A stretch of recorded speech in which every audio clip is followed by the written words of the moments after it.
It's time for another Dirt Daily. I should really have my Dirt Dailies sponsored by the company that makes the jumper boxes, because it seems like every time I want to start a truck around here, the battery is dead.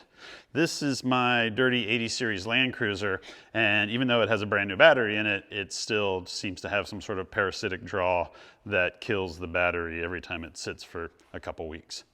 But today's episode is not sponsored by a jumper box company. It's sponsored by onX Off-Road. onX Off-Road is a mapping app. You put it on your phone. It helps you explore for off-road trails, find different types of properties to go four-wheeling in. And if you sign up for their elite program, not only do you find landowner boundaries and the names of landowners. Say you see a really cool rock formation, you're like, oh, I wonder if I can go rock crawling there. You can use the onX app to track down the people that own it and then reach out to them and say, hey, would you be willing to let me come four-wheeling there? But the Elite program also gets you discounts with a lot of different vendors. So if you're building a 4x4 and you have the Elite program, you can get discounts on components to build your 4x4. Today's component install on the dirty 80 series LandCruiser is kind of, some people might say it's illegal, but it's kind of just the way it works out sometimes. There's a rule that a lot of people like to argue, and that is lockers before light bars.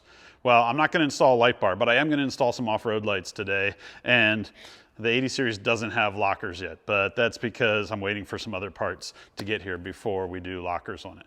And I have these really cool off-road lights and I want to show to you. So that's today's project. Let's get to work.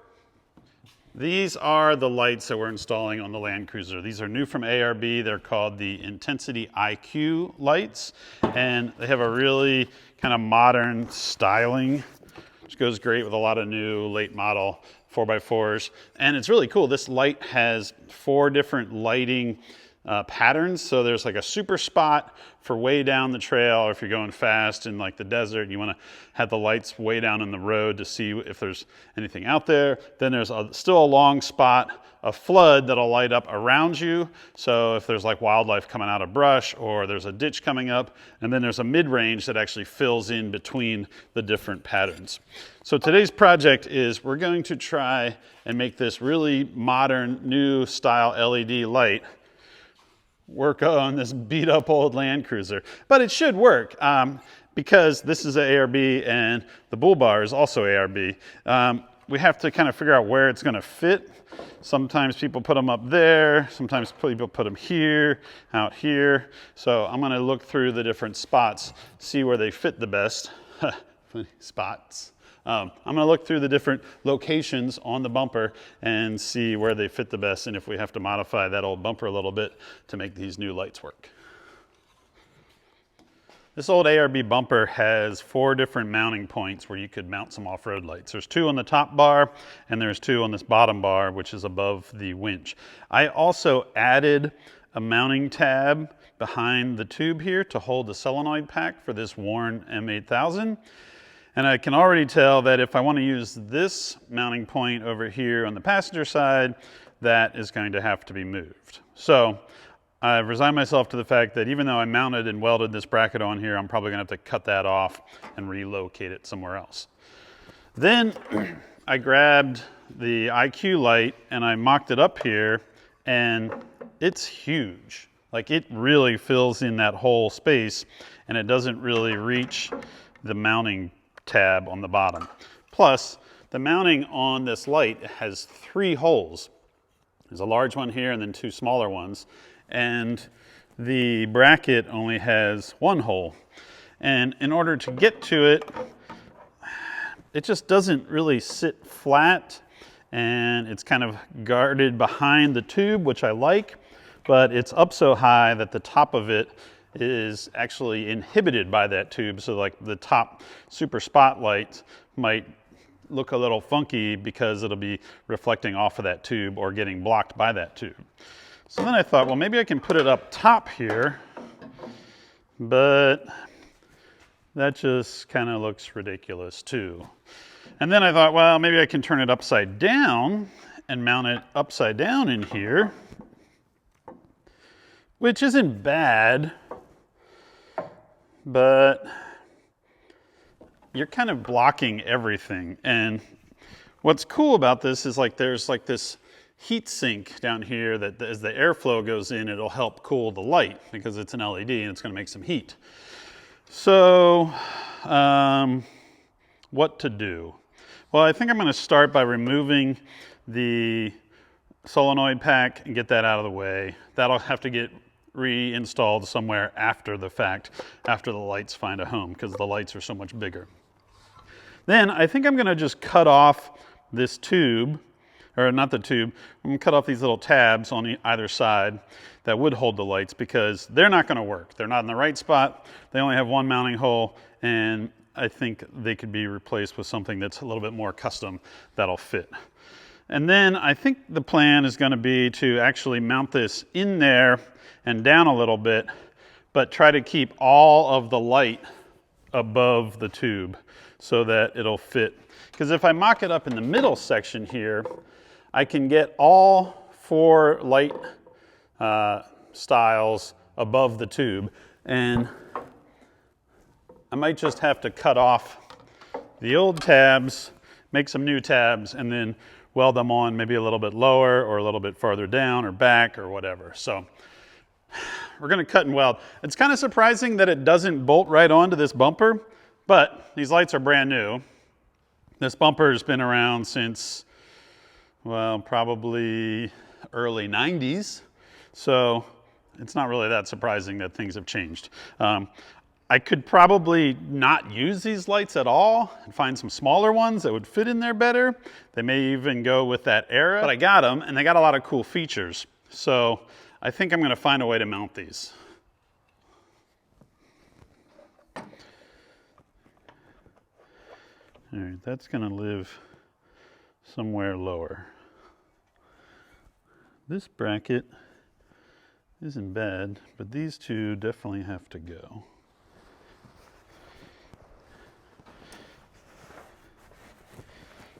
Since I'm going to be cutting these tabs off and I have synthetic winch rope on the winch, I'm going to try and cover the solenoid and all the wires and all the winch rope with this old welding jacket so that sparks don't get in there and set it on fire. Now I'm going to come in here and just cut these two off, grind them clean, and then we can start figuring out a better system to mount the light.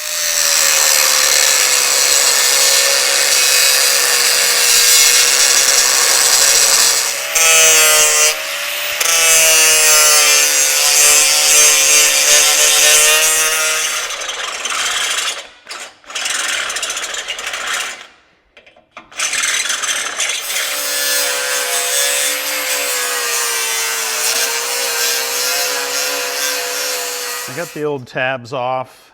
I removed the bracket that was holding the solenoid pack on. Now, where to put this light? This light has roughly a 4-inch wide platform that needs to mount to something with those 3 bolts.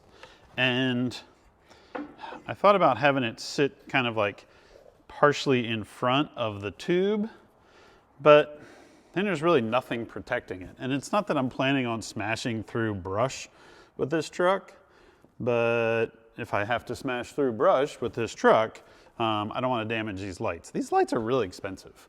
So I kind of want to protect them. Even though I want them to be as useful as possible, I also want them to be protected. So like I want them behind the tubes of this bar. So that means they have to live back here.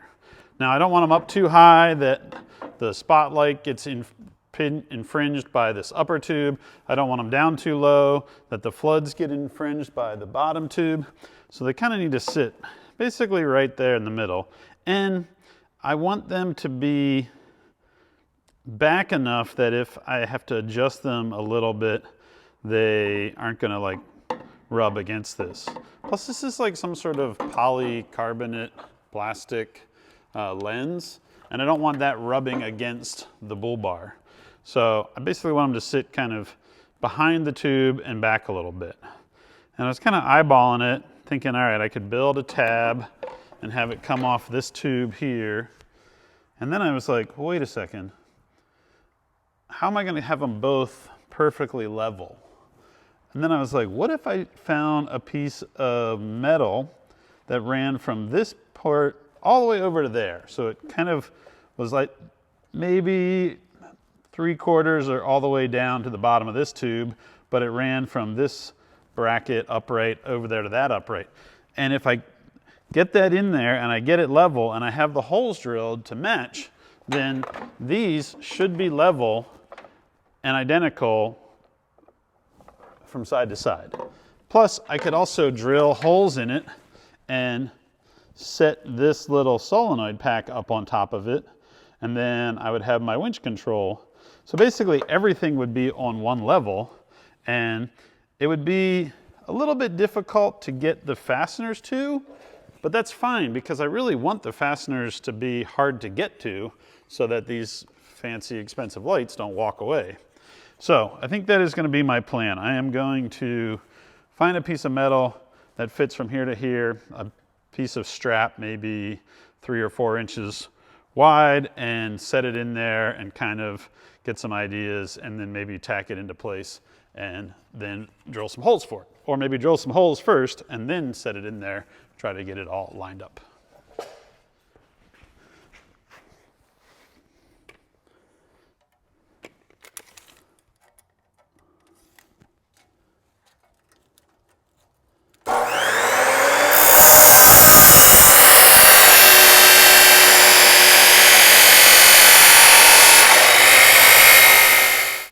I cut a piece of 4-inch strap and I marked the center line. I also marked 6.5 inches in from either end. This is going to live basically down inside here, probably lined up with the bottom of this tube. And the idea is that the ends of it will be welded onto this uprights, and then probably a little tack weld or a little inch-long weld somewhere along the back of the tube and the front face of this. There's going to be some holes mounted in the center, or drilled in the center, so that the solenoid pack can mount there. I might have to adjust the wires to get a little bit more slack. They have enough room, they're just kind of all routed the wrong way. And then coming in about 6.5 inches from either end is where I will center the IQ lights. That way it'll be even. When I get this level tacked and everything square, then it should have the lights perfectly measured in from either end. So the next step is I'm going to drill some holes in this for the solenoid pack. I'm going to drill some holes in it for the IQ lights, and then I'm going to clean a bunch of paint off, paint and powder coat or whatever's on this, clean it off so that I can get a good weld onto there. It will hide the winch a little bit, which you'll still be able to reach down and get to the free spool. You won't necessarily be able to see the winch line itself. You'll be able to see it through this opening right here, which I think is fine. You won't be able to see it straight down from the top, but it'll be up really high so that it won't be getting, like there won't be anything rubbing on the winch rope. And it would be a benefit because there will be less sunlight getting to this winch rope, and sunlight has UV rays which can damage these winch ropes. So I feel like it's actually going to be better to have this there than without it. You have to remember that when the arm is up, it is engaged, and when it's turned down, it is in free spool, but you'll figure that out pretty quickly if you turn it and it doesn't free spool. So I really don't think it's going to be, I don't really see any detriment to having this plate across there. Remember, this bumper was in an accident, so everything's kind of tweaked on it, which means that this may have a little bit of a gap on one side or be pinched. I may have to cut these sides at a little bit of an angle to try to get it to fit in there nice and smooth and at exact height I want. So I'm going to drill holes, start mocking it up, maybe tack it a few times and see if it's sitting exactly how I want it before I burn anything in. I went to disassemble the lights, and there's 2 kind of safety bolts here, and they have, I don't know if you can see down inside there. Inside that bolt, there's a little tiny tab that sticks up. And luckily, ARB sends you the proper tool to remove that so that that can go in that hole and clear that little safety tab. That's really handy because it makes it that less likely for someone to steal it unless they have this exact tool. And I'm gonna take these off, and then I can mock up the bracket onto that cross member piece that I'm making and drill all the holes and get everything marked right.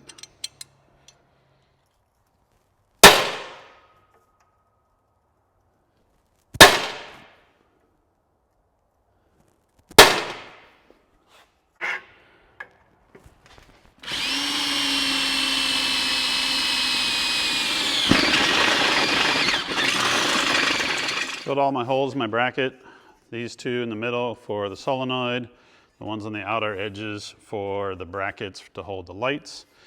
You'll notice that I drilled all three of these holes the same size, but the bracket actually has two different size bolts. The outer two bolts are, I mean, they're probably metric, but let's say roughly 5/16, and the middle one is about a 1/2 inch. I drilled all three holes to a 1/2 inch. Why? Because when I bolt this in, it'll give me just a little bit of side to side adjustment. And that allows me to adjust the angle of the headlight or the off-road lights. I mean, of course you'll want it to just be pointed straight, but if you need a little bit of adjustment, because it's gonna kind of sit here, this upright may get in the way a little bit, like on the flood. So maybe what I'll do is I'll turn the passenger one a little bit driver, and I'll turn the driver one a little bit passenger, and then it'll fill in on the flood. Of course, that will screw up the spot, so I'm gonna try and get the thing perfectly straight. But depending on how everything sits in there, you might just want a little bit of tweakage. So rather than drill the holes perfect for those outside bolts, I gave it a little bit of slop so that you can wiggle it around a little bit. Now, what we need to do is fit this in there. I want to clean all of the powder coat off of the inside edge where I think this is going to live so that I can get a nice weld on it. I'm probably also going to come on the back bottom quarter of this tube and clean it up a bit. This tube seems to have a little bit of a bend here, probably from whenever they smashed this corner into a tree or whatever it was run into. But I think it's all gonna be fine once this is in there. Plus this will actually help reinforce all of this and give it a little bit more beef for like heavy winching or if there's ever another side impact. Do a little bit of grinding.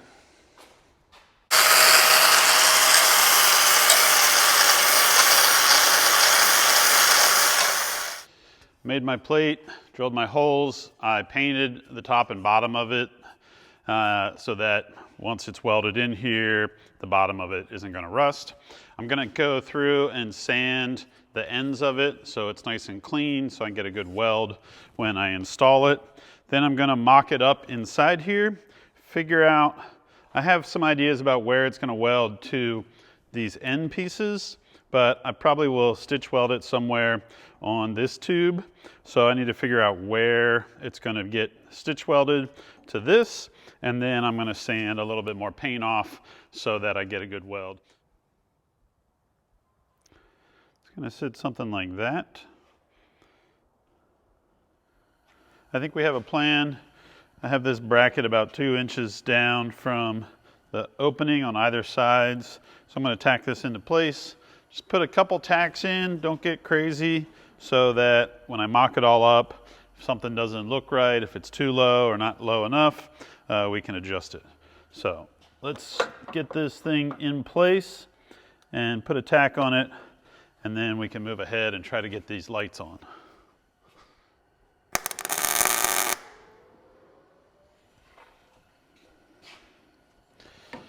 How did we do? I'm in. That looks pretty good. I tacked the cross member piece into place. I set the solenoid pack up here. I set both lights up here. And I think we're pretty good. we're getting to a point where the top spot, I don't want the polycarbonate lens thing to rub against this upper tube, but I don't want this bottom tube to infringe on the lower flood. Or I guess this is actually the mid-range. I think it's super spot, flood, and then mid-range. So I'm trying to like fit it all inside here, and I want a little bit of space between the back of it and the grill, so it's not rubbing against the grill and transmitting any heat back there, but I also don't want it too far forward where I can't move it around. So kind of making a little bit of sacrifices in every direction in order to get it just right. But they both fit in here. They both look like they're evenly spaced. They really are pretty space age. Like it's almost like these RoboCop masks on the front of my old LandCruiser. So, but I think it's going to be great because once I have them all working, I'm going to have a lot of different lighting options. So I think now, based on what I have here, I'm going to go in and finish weld this and put a little bit of spray paint on it. And then I can bolt all this stuff down and we can actually start the wiring, and I can show you all the different settings that the lights have. I'm hoping that where I have it sitting is going to give me enough adjustment. I don't want the top of it rubbing on this tube, but I also don't want the spot to be pointed up towards the sky. So I think we have a good mid-range right there. Plus the other thing is, like, I'm basing this off of a LandCruiser that the back of it's up a little bit high.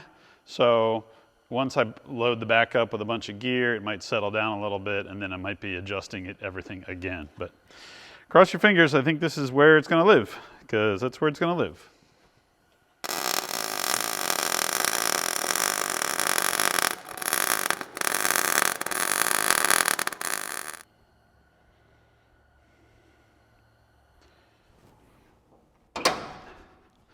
The lights are mounted. I think they look pretty good. It's a 9-inch light. That's pretty massive. It does take up a lot of the grill, but the cool thing is in the old days, a 9-inch light would just be one thing. It would just be a spot, or it would just be a flood. Now, this 9-inch light has like 4 different types of light in it, with the super spot, flood, and mid-range. So that's pretty cool. It's definitely a modern looking light. I don't know if it really goes with this 94 LandCruiser, but I'm pretty sure once I'm driving it, I'm not really going to be that concerned with how modern the lights look compared to the rest of the car, because I'm going to have such good off-road lighting. To get that light to fit was a little bit of a struggle. I had to take the security bit that is this like 5-sided with a hole drilled in the middle. I had to cut it down to fit between the back of the light and the grill. So it clears, I mean, it clears everything. It's not rubbing this top tube, it's not rubbing it up here, it's not touching the grill, but I did need to shorten this up a little bit. And don't lose this. You're going to want to put this in an envelope or a Ziploc bag, label it off-road light, security bit, put it in the glove box or center console somewhere that if you ever need to remove these, you will have that tool. What's next? Wiring. This wire is labeled number 2. This one has a wire on the back labeled number 1. That's because you can control these lights with an app. ARB has an app that can run the off-road lights, and all the app does is it not only turns it on and off, but it helps you program it. So if you want like 2 spots on over here and 2 floods on this side, or vice versa, or however, you can adjust it with the app. You don't need to use the app. You can also just use a switch on the dash to control the lights, and that's what we're going to do next, is wiring. So I'm going to put this away safely so that once I get it wired and I want to adjust the lights, I can use this to adjust it, because I tried to measure to get them square, and there's really no knowing. They're so round that I'm not really sure if they're going to be pointed the same way, or pointed, one's going to be pointed towards the sky and one's going to be pointed towards the ground. But we'll figure that out after we get it wired, after we can actually turn the lights on, point it up against a wall or out at a field, and get some idea if the lights are pointed the same direction. I turn the LandCruiser around. Time for the fun part of installing lighting: wiring. Wiring these off-road lights is a little bit tricky. It's not too bad. There is the internal switch This is going to go on the dash somewhere. You can either install it with a sticky back double-sided tape, which is already on there, or these two little spots on the ends that you can run a screw through. You can actually pop the front face off of this and get to some screws, put some screws in there. This switch does a lot. That's like, there's a left and a right side, and then a center button, and then two bottom buttons. And so all of those things control different things on this light. It's not like the old days where you just flip a toggle switch and your off-roady lights turn on. Now you have multiple switches. In fact, it also has this, an LCM. This is the light control module. Basically the computer brain that this plugs into that tells the lights, hey, I want spots or floods or mid-range or super spots.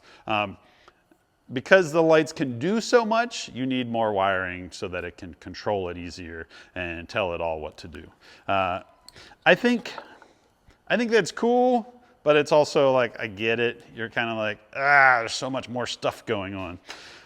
For example, this part of the wiring will not only plug into the wires and plug into the LCM, but then it also wants to tap into keyed ignition power, it wants to tap into high beam circuit, plus it needs power, plus it needs grounds, and it has fuses. So there's a lot going on right here. And they don't make this for an 80 series LandCruiser. They make this universal. So there might be an extra 5 or 6 feet of wiring that you need to spool up and cleanly tuck away somewhere so that it doesn't get caught up in things or become a giant spaghetti mess. So that being said, I don't know that I'm going to tap into the stock wiring harness like the high beam setting. I think that's cool, but I don't like cutting into the harness if I don't have to. There are some cool adapter plugs that you can put in between the plug and the bulb, and then it runs some wires out. I haven't found those for this yet, so I may end up just hot wiring that little bit so that it's just constant battery. I'm not really sure. I need to kind of lay it all out, figure out what's going to work, and do it as cleanly as possible. I don't want it to have so much stuff going on, but because these lights require the LCM and the switch, and there's probably a light in the switch that lights up when you turn the ignition on or when you turn the off-road, the headlights on, it's going to be a little bit more complicated. So we're going to lay this out, find a place to punch a hole through the firewall to get some wires into the cab, figure out a place to wire that switch, and then hopefully we have some off-road lights. We need to find a spot for the switch for the ARB lights. We have enough wire that it can fit just about anywhere on the dash. We want enough that this can run to that LCM, the lighting control module. And I'm thinking the LCM is going to mount basically like where your left foot is on the left side of the body inside the firewall. So I need a spot where this can mount. It doesn't really fit, like I was saying before. There's a really nice spot right here. It already has kind of a little hole with a little cap in it that you could run the wires through, but this thing doesn't fit. It's not the right size for that. And then in addition to that, your keys are going to hang, like if you have anything on your key ring, I don't even know if here's my key ring. So like if that's plugged in, the key ring is going to be hanging down in front of the switch where you're going to be pushing the light. Maybe you don't have this pavement as lava key ring from the Gambler, but you might have a spare key, so that's not the best option. I like this spot right up here above the key. I think that would be good. And the wires won't be there. They'll actually be going through a hole in the wall.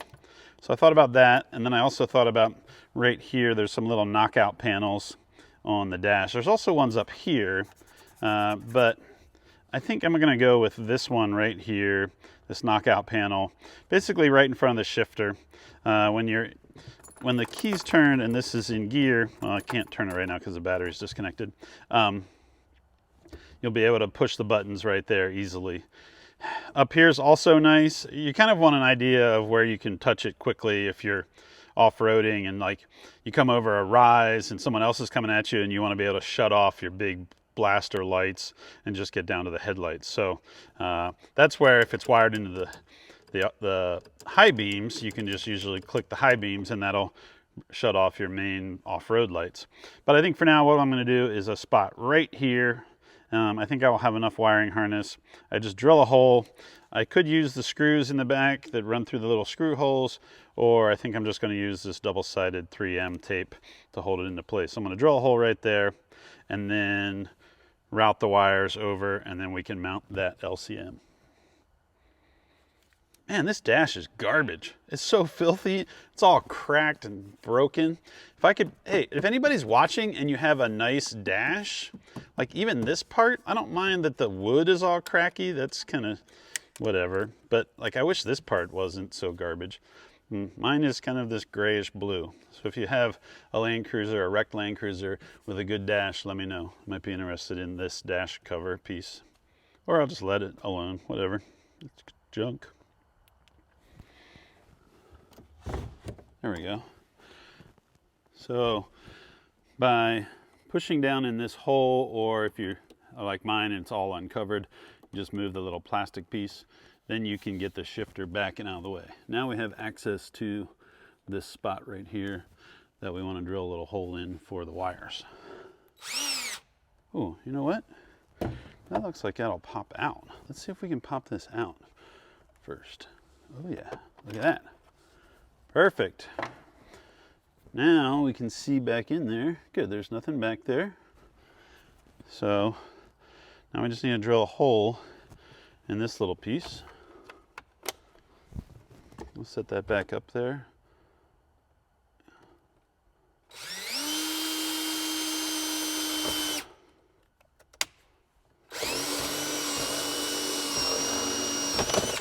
Whoop. Okay. Wait a second. Why aren't you snapping into place? There we go.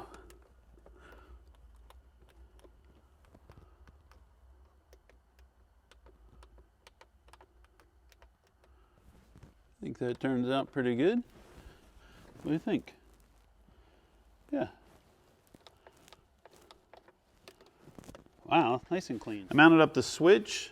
I found a little spot under the dash for that control module, and now I need to find a place to run the wire that's going to go to the control module. And it turns out that the LandCruiser has a little rubber grommet in the firewall right here beside the brake booster. It may be for like if you had a manual transmission FJ80 and this would be like where the clutch would come through. I'm not really sure, but it's very convenient and it's very close to where I want to put that control module. So I removed the grommet and there's actually like a piece of carpet or something there. So what I'm going to do is I'm going to find a little pick and I'm going to poke it through that carpet and verify where it comes out on the inside, and then maybe open the hole up through the carpet a little bit and put a little cut in this grommet so that I can feed the wire through it.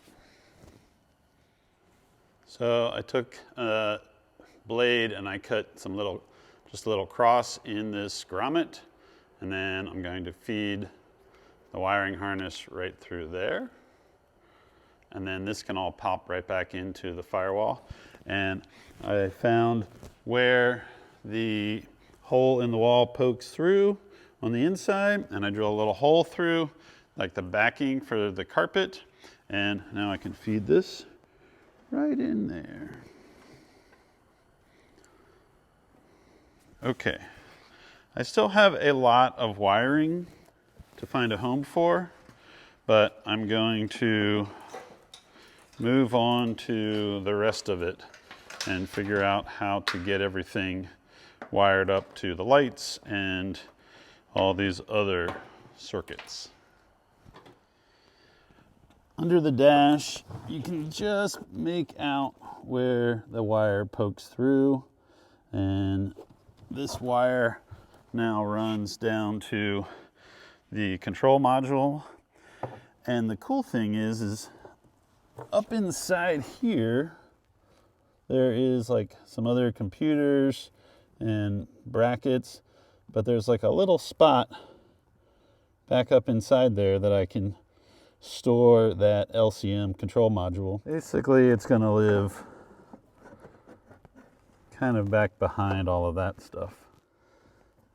Basically, it'll live up inside there, and then all this extra wire will get stored up behind here too. It's nice and safe and dry. Might zip tie all that up so that it doesn't fall out and get behind the brake pedal at some point, but it's going to be a nice clean install, even though it looks like spaghetti down here.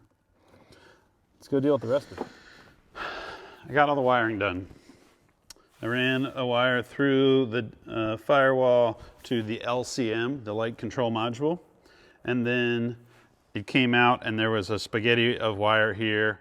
Two of the wires run up to the actual lights on the front bumper, so those are pretty easy. And then there's ground. That was pretty easy, but it said do not ground it to the battery, so I grounded it to the sheet metal. Then there was 4 different wires that were supposed to get positive electricity, but they were all supposed to do it on their own. They couldn't do it all together. One of them is supposed to get power when you turn on your lights, your headlights, or you run it to, so that one I either would run to my running lights or to my headlights in, I'm assuming, a low beam. And my running lights on the front of this are not working for some reason, so I was like, well, luckily all the wiring is right here behind this headlight, so I could just tap into the low beam. The other one of the 4 is supposed to get positive power in high beam, and the weird thing is when the high beam circuit on these cars is a little bit weird. The plug going to the headlight on the high beam side has positive to both wires, and then when you flip to high beam, it actually grounds one of the wires. So I decided against doing that. I was like, because it was going to require a whole nother relay that would, it was just going to turn into a big mess. The instructions tell you how to do it. I didn't want to deal with it. So I basically ran both the high beam and the headlights wire control off of the low beam, which will kick on when you turn on the headlights. What this means is I'll be able to turn on my off-road lights with the high beams or the low beams. It's probably not legal, because the whole idea is that if you can flip your headlights off of high beams, it'll shut off your off-road lights. I'm just going to not turn them on unless I need them and unless I'm off-road. If you are the type of person that drives around with your off-road lights on the street, you should probably not do that because you're going to annoy other people. So after that, then there was 2 wires going to the positive. One that actually powers up the LCM, the light control module, and the other one, which is like the big wire going through the big fuse that actually sends the big power to the headlights. Basically, there's a lot of wiring, which I was a little bit worried about when I saw the wiring loom. And now a lot of it is stuffed down in here, like all spooled up, nice as I could, but still, this is kind of the thing. When you get these aftermarket wiring harnesses, they're trying to make it so that it'll work with a lot of different lights or a lot of different vehicles. The thing I don't like is that I have to tap into the factory headlights or the factory high beams, and there's no clean way to do that. You always end up using some sort of crimp connector, unless you're going to cut it and crimp it and solder it, do all that stuff. And you can never do that because there's only ever like 4 inches of wire buried down in behind the dash that you can get to. So you never do that the way you should. You end up using a little crimp connector, and I don't like using those. But I did it. I put it all together. And now I think I can actually hook the positive or negative terminal back up to the battery, and we can see if these lights turn on. Cross your fingers, knock on wood, because I think I have the wiring together. Oh, and that's the other thing. When I called ARB and I said, hey, do I need to hook up this like high beam light, and do I need to hook up this other wire that is activated when you just turn on the headlights? The answer I got was yes, because these lights are run off of an app, which I get it. Some people like those. I just want a switch that turns it on. But the problem is that in order to just have a switch that turns it on, you would actually end up having a lot of switches because you have 4 different types of lights coming out of these Intensity IQs, with the top light is your super spot, then the spot, then the flood, and the mid-range. So in order to have all of those run separately and on their own, it has to have all this other malarkey to make it all work.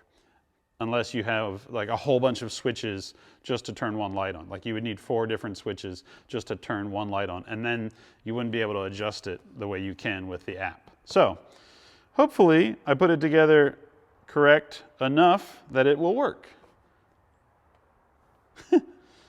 Wiring's fun. All right, let's turn on some off-road lights. If they work, if they look good and they work, then it's all worth it. If I did something wrong, then I'll be really annoyed. Okay, here we go.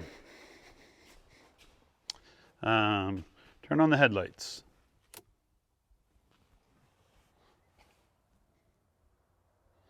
And do we have headlights? Oh, we don't have headlights because we didn't hook up the battery. I'm already flustered.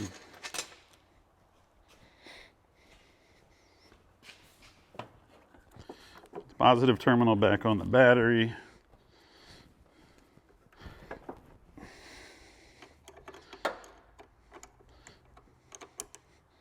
This also has a lot of fuses. Like there's 4 different fuses to this system. So if it doesn't work, it's going to be a lot of different fuses that you need to check in order to find out. But it's going to work. It's going to work great. It's going to look cool. It's going to be super bright. That's the goal. All right, we have off-road lights.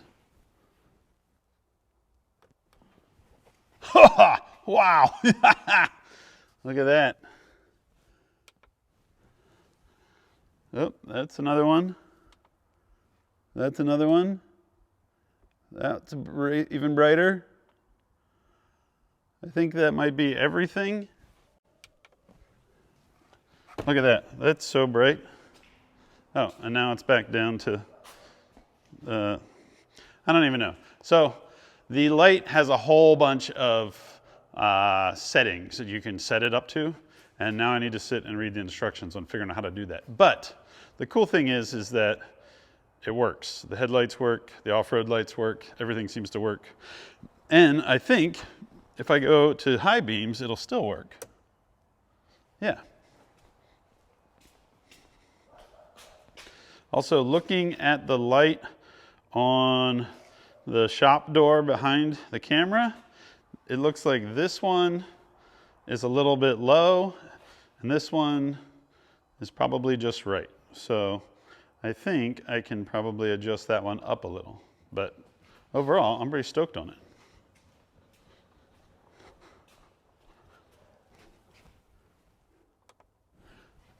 I think I'm going to close the hood so I can actually see what it's doing from in the car.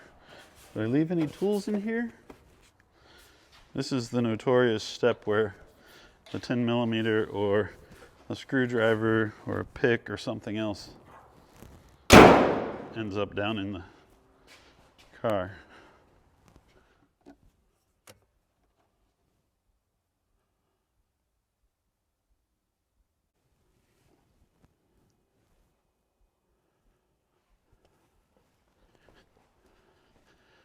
Did you see that last little bit there? So these things also have what's known as a courtesy light. So if you're, say, driving up to your cabin or out to your barn and you shut the truck off and you shut the headlights off, the off-road lights will stay on for a little bit and then slowly dim down. So you have time to get out and walk into the front door of your place. I think it's pretty good. I think they need a little bit of adjustment.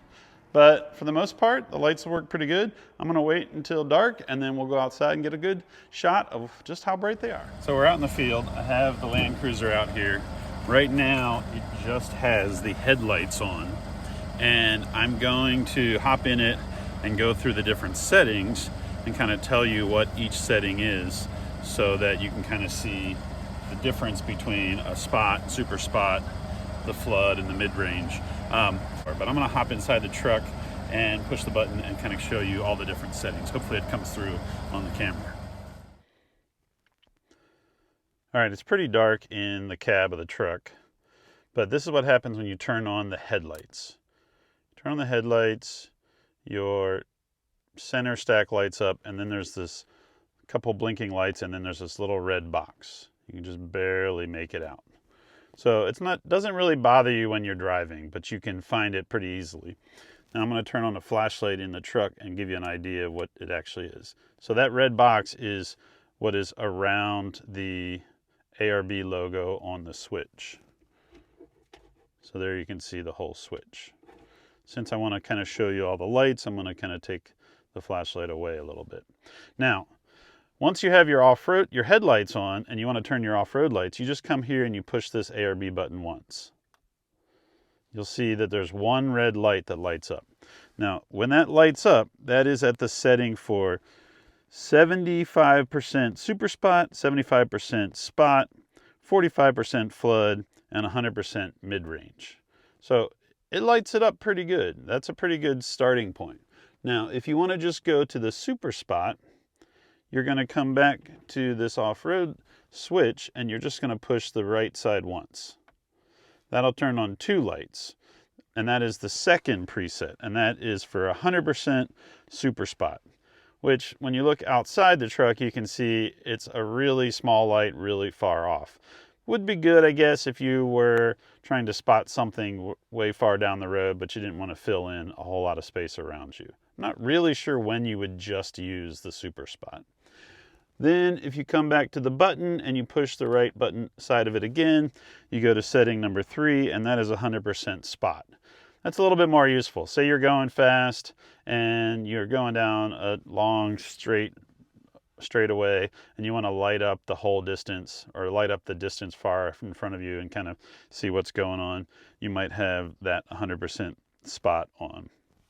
Coming back to the switch, push the button one more time, and now you have setting number 4. Setting number 4 is 100% flood brightness. You don't have any more spots on at all. You just have the floodlight.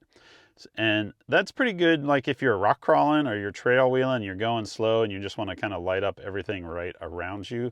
You don't need a really long distance light. This would be a good way to kind of see what's nearby.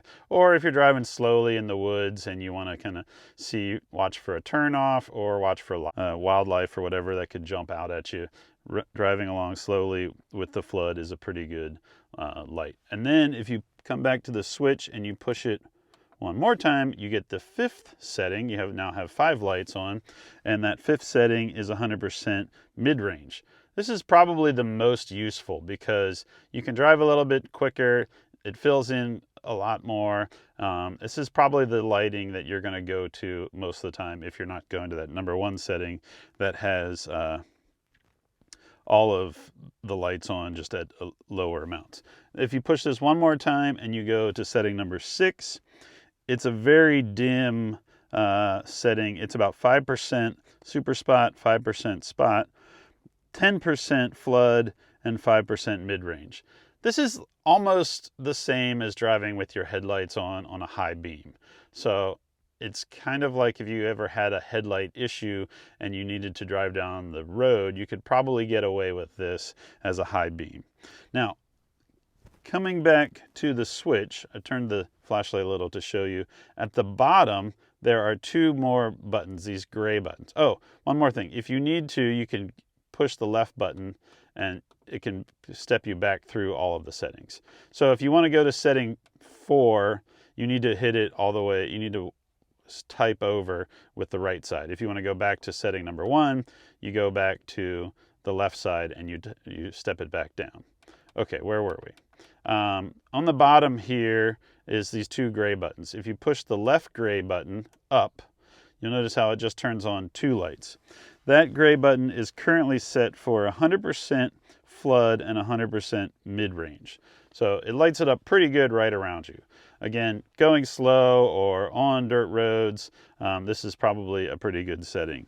And then if you hit the right side gray button up, then it switches to those two lights, and that is 100% spot and 100% super spot.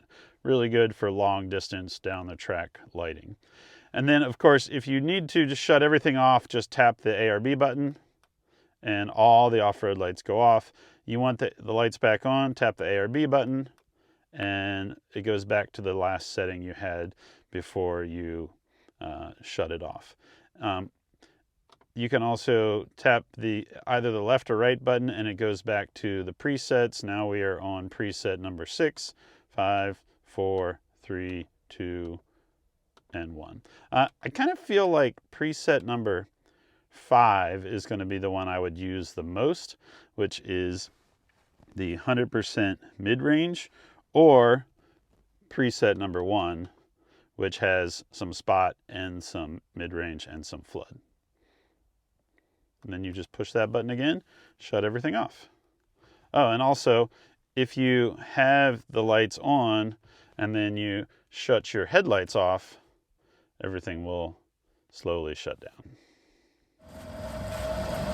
I'm pretty stoked on these lights. Not only do they have a bunch of variety, but you can fine tune them even more if you get the app and you sync it all up and everything.